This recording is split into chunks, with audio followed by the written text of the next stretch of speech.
Well, I don't know how it happened because I was brought a letter. I think that the promoters of that publication and the title Icon of Democracy in Africa was by this media house based in the Netherlands, The Voice. So I'm yet to receive the award, so I cannot say much at this stage. But after the award, I will have time to say something in appreciation. So I think they do their own due diligence. They, of course, have a way of reaching out and gathering information. And for now, because they brought me a letter of invitation to the event, which will be in Dubai over the weekend, I propose to attend. That's what I can say about that. But of course, initially, it's a big honor. They thought, in fact, that letter was brought to me during the occasion of the launch of the SKM Command Center, which was like a very big surprise. So we feel honored and we shall look forward to that. So when President Uhuru asked me to be the special envoy of Kenya, of course I gladly accepted, because I went and reminded everybody. And the first thing I managed to get them to resolve very quickly was that there was a big dispute between the number of states. 32 states. President Salva Kiir insisted 32 plus 1. Now the one in all these matters is a state, oil-rich state called Abyei, which is still disputed between the north and the south. There's a community there called the Mesria. They are Arabs on horsebacks and something. The southerners claim it is also in the south. Big problem. But I can tell you, through the efforts of our late Ambassador Mburu, whom I found there in Juba, we were able to convince President Salva to accept not that 2 plus 1 state, but 10 states. He added 3 administrative areas. So, and I went back to Dr. Riak and said, my friend, if you don't accept this, because he was stuck at 24 plus 1. And we were doing this with the Deputy President of South Africa, who is also the Special Envoy. The actually sitting Deputy President of South Africa is also the Special Envoy of South Africa to South Sudan. You can therefore see the tremendous interest the continent has. From Egypt to the north to South Africa, appointing their own Deputy President, the Special Envoy of President Ramaphosa. Okay? But we are able to help them again resolve that. I'm happy that they have now sworn in a new parliament. That was very critical because there's a revitalized peace agreement based in Khartoum, which they signed in Addis Ababa. And Addis Ababa as well has played a very key role, which is why as foreign minister, I was working very closely with the foreign minister of Ethiopia and also foreign minister of other IGAD countries, the late Seyum Mesfin. We were all pushing from Naivasha to under CPA, and then we got the results. And I must also tell you, very important role played by America that time, and also by Norway. General Colin Powell was the Secretary of State for the U.S. when we brought Dr. Garang and Ali Osman to her. In fact, General Colin Powell flew all the way to Naivasha. Now, they have what they're calling RTOGNO, Revitalized Transition Government of National Unity or something. That's where they are now. Because they had to move from pre-transition to transition. They're supposed to have elections in 2022-23. Okay? I hope they will. Because now their parliament in place have been reviewing their constitution, actually led by a Kenyan called Gichara. Is it Gichara? Who is their constitutional expert, helping them to draw their constitution. And so I can tell you that we are encouraging them along that process. So, I mean, basically, at the end of the day, the responsibility is in their hands to make their country. But let me tell you, the fact of a new state, Republic of South Sudan, is not reversible. there will be players coming in and going out. They may fight, they may kill each other, but there's a new country. And therefore, I keep on encouraging President Salva and now the first Vice President, Dr. Riek Machar, to work in the best interest of their country. When they resolve the issue of the number of states, they're immediately able to now go back to, now they actually started the transition period, which started on 22nd of February last year. And because Dr. Riek then was sworn in again as the country's first Vice President, and 4 others, okay, including the widow of Dr. Riek, the widow of Dr. John Garang, Mama Rebecca.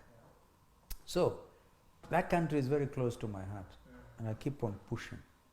Even now I'm pushing. We were in Rome when, thanks to the article that was carried in the Star, the talks almost collapsed, but we managed to hold them together because Dr. Thomas Cirillo and the teams there are saying, why are you asking us to go back to the country when they cannot even fully implement the revitalized peace agreement, which was signed in Addis Ababa.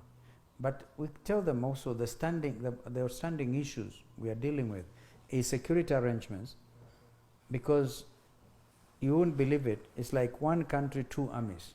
Yes. And the need to unify, and they call them necessary unified forces, which started the process of cantonment and then screening, and then after screening they look at those who need to be retired, DDR, the mobilization, the whatever. And then others who then form the VIP protection unit of about 3,000 men. That process has been slow and complicated by COVID-19 situation. But they are moving slowly. We keep on telling them, you must have one national army. Must have one national army. And the other issues, of course, I think they are struggling with. But I think the country is moving slowly, but definitely, surely. Yeah.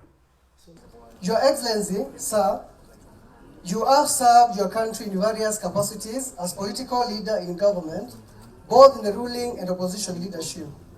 You are an outstanding personality of international and continental repute. As senior statesman, a true manager of people and a giver to worthy causes within the country and abroad. We are witnesses of your charity through Kalonzo Musyoka Foundation, especially during these trying times of COVID-19. You have positively impacted the lives of your citizens through your well-established networks, providing access to employment during this period of global and local scarcity of jobs. You continue to inspire the Kenyan nation. Indeed, your name has nearly become synonymous to that of your country, Kenya. Having served as Vice President from 2008 to 2013, and the challenging period starting the country with the code of peace and prosperity. Presently, sir, you serve as special Kenyan government envoy to the Republic of South Sudan, helping to uphold the very fragile democracy in that country, a huge task you have taken on with a joyful heart in service to humanity. The Voice News Africa magazine has tracked your record and taken notice of your iconic democratic contribution to the continent of Africa. Therefore, Voice Achievers Awards for the 2021 has resolved to recognize and confer on you the award of the Icon of Democracy in Africa for 2021.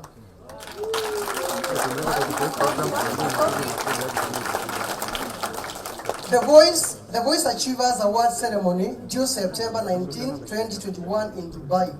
The main event will take place at Intercontinental Festival City in Dubai. This award is reserved for past heads of states and has been conferred on former President Kenneth Kaunda in 2012 and the former President Bai Koroma of Sierra Leone 2014 and His Excellency Right Honorable Raila Amolo Odinga, the former Prime Minister, Republic of Kenya in 2019. This year, the award ceremony will be staged for the very first time on Arabic soil due to the great interest that the country has shown on the development and advancement of Africa. Our theme for this occasion is Bridging Economics, United Arab Emirates and Africa, Building Business, Culture, Innovation, Economic and Development and Sustainability. On behalf of our Chief Editor, Pastor Elvis Iro, and the awarding committee, the rest of my team, which is at the Netherlands, I humbly ask you, sir, to accept this nomination and invitation as an appreciation of the remarkable accomplishments you have made over the last many years, and of how those achievements have contributed to give the positive imagery of your country and of its citizens at home and abroad. The Voice Award Committee, therefore, appreciates you for this additional recognition to all that you have done and continue to do in your country and for the very people of the Republic of South Sudan. Thank you. There is a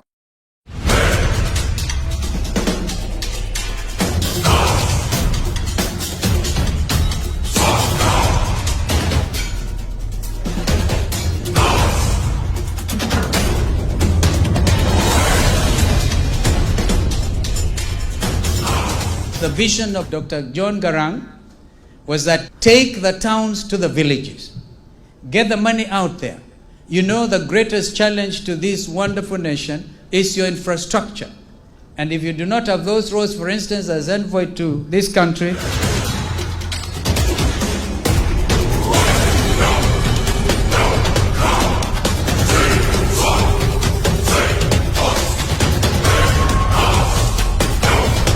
Amazing opportunity for business.